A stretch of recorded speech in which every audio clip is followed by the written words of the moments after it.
आज हम एक बहुत ही इम्पोर्टेंट और ग्लोबल शिफ्ट को बढ़ाने वाले टॉपिक पर बात करने जा रहे हैं, ब्रिक्स के एक्सपेंशन के बारे में।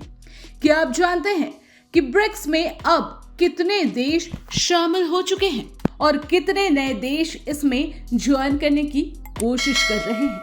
ये एक बहुत बड़ा ग्लोबल पावर शिफ्ट है जो दुनिया के पॉलिटिकल और इकोनॉमिक मैप को बदल सकता है। तो चलिए आज के इस वीडियो में हम समझते हैं कि ये बड़ा चेंज क्या है और इसका मतलब हमारे लिए क्या हो सकता है।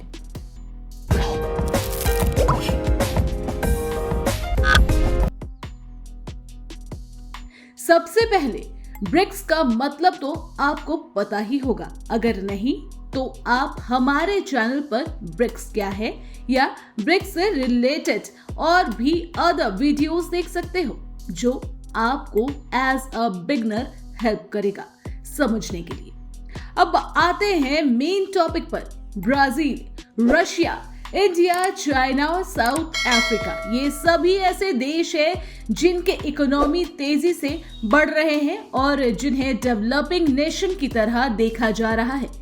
लेकिन अब सबसे इंटरेस्टिंग बात यह है कि अब ब्रिक्स में 11 देश फुल मेंबर बन चुका है, जिसमें Indonesia, Egypt, Ethiopia, Iran, Saudi Arabia और यूएई जैसे नए देश शामिल हैं। इसके अलावा कई देश पार्टनर कंट्रीज के रूप में जुड़ रहे हैं, जिससे ब्रिक्स अपनी ग्लोबल पहुंच को और भी मजबूत बना रहा है। 32 देश ब्रिक्स में शामिल होना चाहते हैं। अब सुनने में आ रहा है कि लगभग 32 देश ब्रिक्स में शामिल होने के लिए क्यू लगाए बैठे हैं। इनमें Bahrain, Malaysia, Turkey, Vietnam, Belarus, Sri Lanka, Mexico, Kuwait जैसे देश हैं। ये देश ब्रिक्स के न्यू डेवलपमेंट बैंक जैसे फाइनेंस रिसोर्सेज का प्रॉफिट उठाना चाहते हैं, अपनी इकोनॉमी को डाइवर्सिफाई करना चाहते हैं और यूएस डॉलर पर अपनी डिपेंडेंसी कम करना चाहते हैं। ये देश अपने स्ट्रैटेजिक रिसोर्सेज भी देना चाहते हैं जो ब्रिक्स के लिए एक बड़ी एनर्जी अलायंस बन सकता है।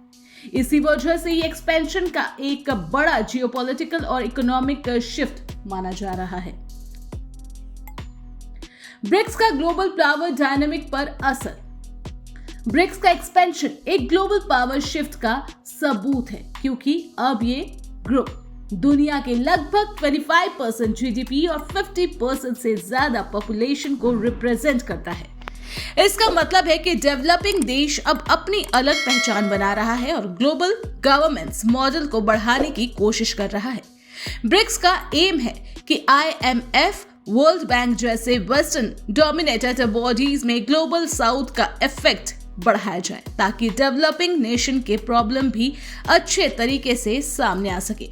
इंडिया इस ट्रांसफॉर्मेशन में एक इंपॉर्टेंट रोल निभा रहा है अपनी फॉरेन पॉलिसी और ट्रेड डाइवर्सिफिकेशन की मदद से।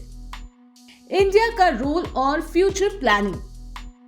इंडिया ब्रिक्स के एक्सपेंशन में एक की प्लेयर है। प्राइम मिनिस्टर नरेंद्र मोदी ने ब्रिक्स समिट में ग्लोबल रिफॉर्म और साउथ कोऑपरेशन की बात की है। इंडिया का एम है कि वर्ल्ड इंस्टीट्यूशन में सुधार हो, जैसे ग्लोबल साउथ देशों का ज्यादा रिप्रेजेंटेशन मिले।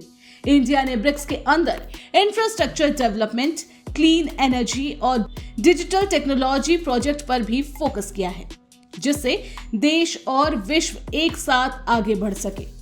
इस एक्सपेंशन से इंडिया को नए ट्रेड अपॉर्चुनिटीज मिलेगी, लेकिन चैलेंजेस भी है, जैसे ट्रेड इम्बैलेंस और बाकी जियोपॉलिटिकल टेंशन।